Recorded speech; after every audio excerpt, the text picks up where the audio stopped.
Welcome, my dear Dreadfuls. I'm Nyx, and this is Strange Encounters and Unusual Happenings. Case file number 2, Summoning of the Walker.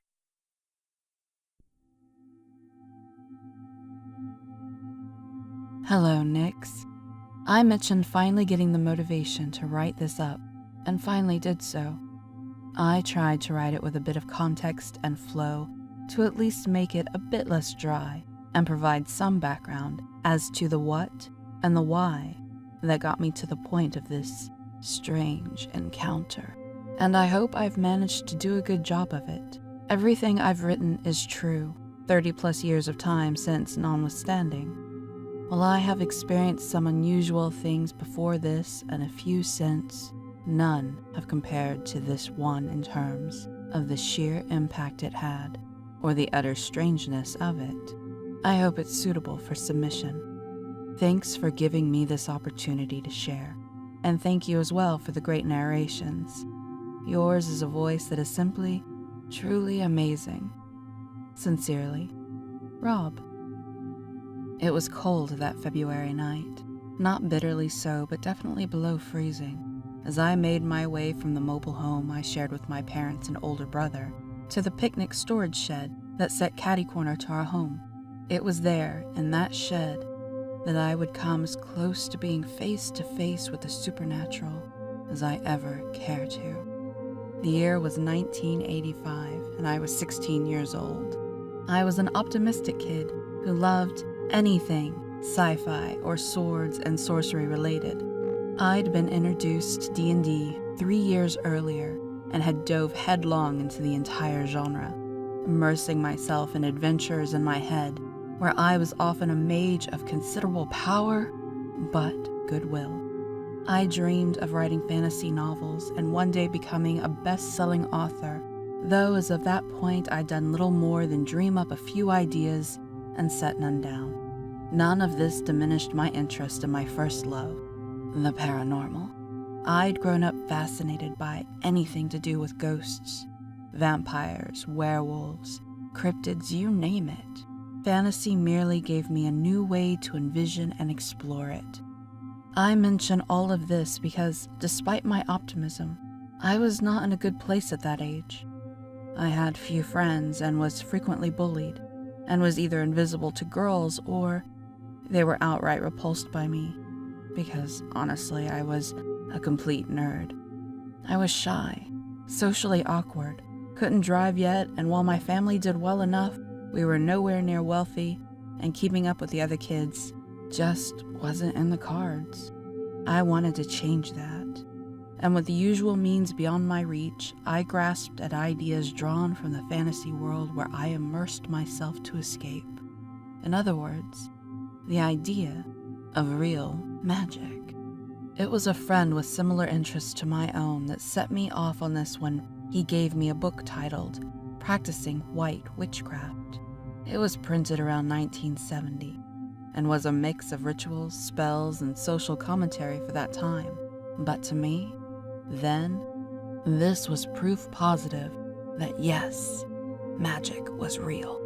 After all, if someone took the time to actually write and publish a book about it, it had to be. Or at least, that's what I wanted desperately to believe. Maybe not the kind in a fantasy movie, but something more subtle, unseen yet powerful. A way to influence events in my life, change my luck, have others see me in a more positive and interesting way. That sort of thing. To my thinking, this would be the key to making my life better, and I embraced it as much as I was able. White witchcraft is so-called good magic, in that it focuses on things like love, healing, and the like. It was the safer magic, so I understood from reading the book I'd been given, and others found at Paperback Booksmith, the only bookstore in the area then. Not likely to involve or invite something negative into my life. If only that had been so. Well, I wouldn't be writing about this. I started dabbling in it in fits and starts. beginning in the late summer of 1984 and finally settling into a routine early in 1985. I had appropriated our picnic storage shed as the place to do it, as it provided plenty of privacy, sitting a good 30 feet or so from our house. The shed itself was strictly a summertime setup. It was made of plywood and 2x4s, and while it had electricity and a carpeted floor, it lacked any form of insulation. There were no windows. Instead, sections of wall had been left open and screened over, though in winter these were covered with plywood shutters.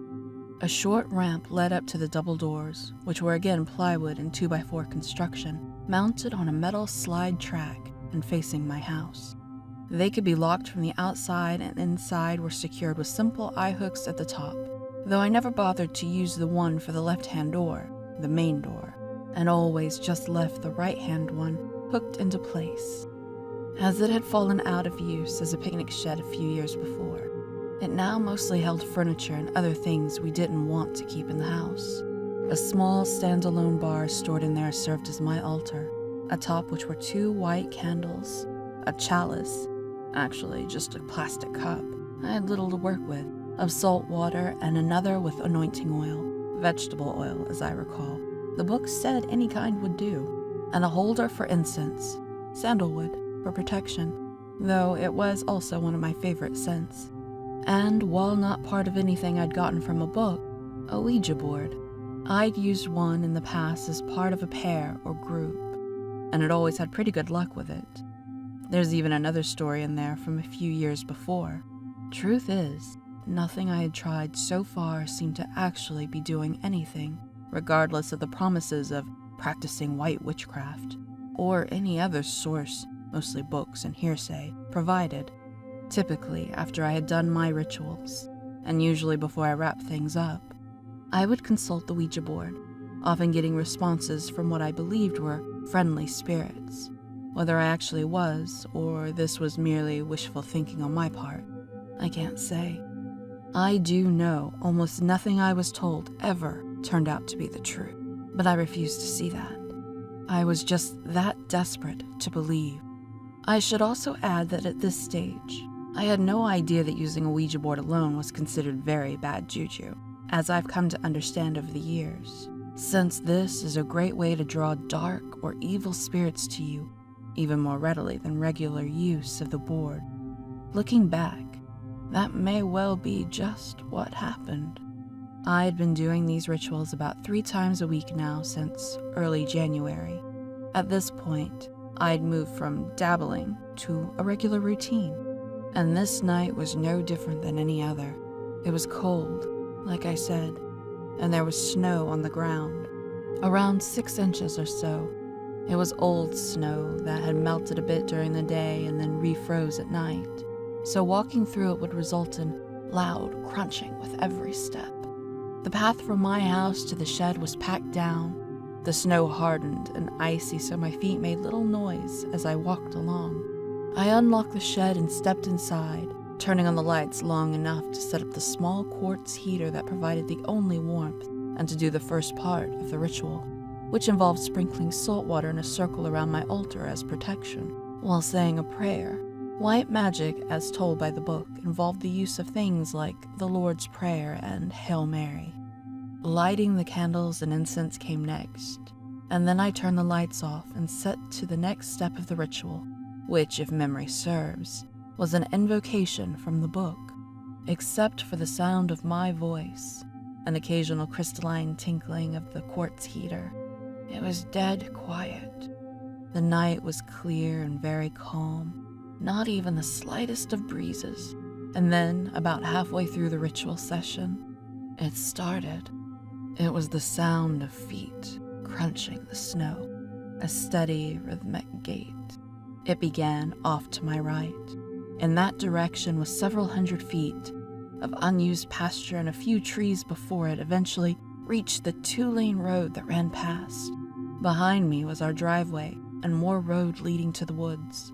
If anything, the sound should have started there, but it didn't. I swear to you, it started right up in a spot where anyone approaching I'd have heard coming. After all, there was only a 1/2-inch thickness of plywood between me in the outside world. The steps came around the side and kept going until finally they reached the path that led to the ramp. The footsteps continued to approach. Normal steps, now on the packed down snow and the wood of the ramp that led to the doors. And then it stopped right outside. I stood there, watching, waiting for the door, which was unlocked, as I said earlier, to open, half expecting it to be my older brother intent on being a jerk, as he so often was.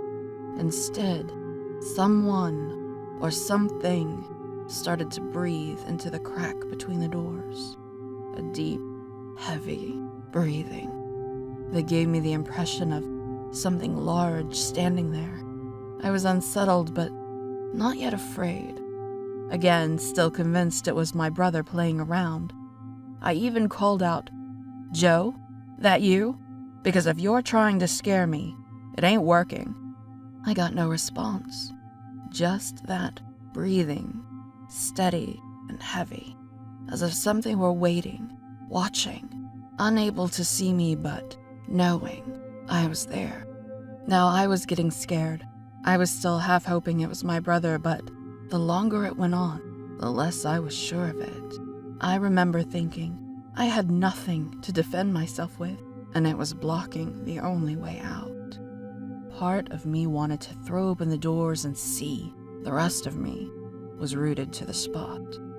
I picked up the cup containing the salt water and said loudly, with my voice shaking slightly, "All right, whoever is out there is going to get a face full of salt water in about 5 seconds. Ready?" A second or two passed, and I heard the breathing diminish, as if the intruder had backed away. A second or so later came the sound of the snow crunching as they walked away, following the same path as they'd come, only this time in reverse. As soon as they reached the point on my right where the sound had started, it stopped. I honestly can't recall what all I did after that. The actual incident itself probably only lasted maybe 2 or 3 minutes at most, but felt much, much longer.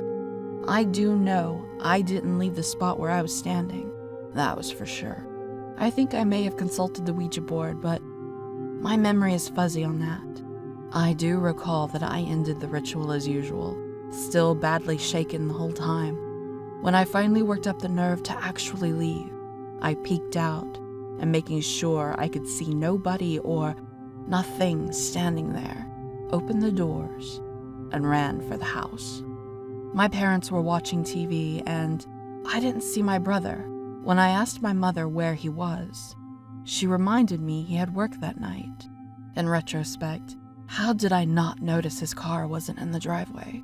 Meaning it could not have been him. I debated telling them what had happened, but decided against it. They'd tolerated what I was doing, but would only scoff at that. Despite both of them being somewhat of a believer in the paranormal themselves, my mother was, at least. The rest of the night I stayed inside, and things passed uneventfully. The following morning, before heading off to meet the school bus, I went over to take a look at the footprints, so I might get some idea of who, rather than what, had been breathing in the crack of the door last night. Except there were no prints. The snow all the way around was completely solid and unbroken. I knew what I'd heard, and yet there was nothing there to show for it. Nothing but a memory of a heart-pounding few minutes, and me as the only witness. That night marked the last time I did a nighttime ritual ever again. I did continue doing them, but would do so before sunset, usually right after school, finally abandoning it all by mid-spring, when I just grew too frustrated with it all. It would be about another year before I stopped messing with the Ouija board alone, and during that time, a number of other odd things did take place, though none as frightening as that night. Over the years since, I've recalled that night to a few people, but never wrote it out or widely shared it. It's only been recently, as I've been listening to more and more true story narrations, that I've noticed a few times people experiencing something very similar, and I decided it was time to share my experience. While I'm no longer that geeky teen, 33 years have passed, I still maintain the same interests, although I've long since sworn off witchcraft and anything to do with the Ouija board, preferring instead to hear other people's accounts to get my fill. I will say this, if there is one thing I learned that night, it's there are things out there that we do not understand. And if we draw their attention by dabbling in things we do not understand, they will come knocking, and heaven help us when they do.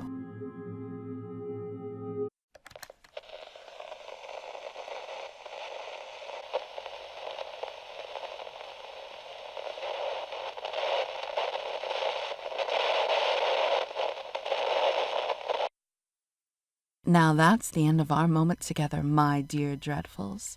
I hope you enjoyed hearing about this true, strange encounter. If you did, let me know by tipping a couple of dollars, commenting below, or on Twitter, and don't forget to share the story with friends. And if you have a true, strange, or paranormal encounter, please send it to the email in the description below. Only your true story submissions will keep this series alive. Now remember, my little Dreadfuls, don't be afraid of the dark.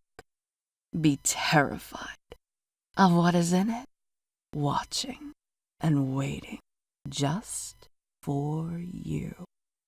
Until next time.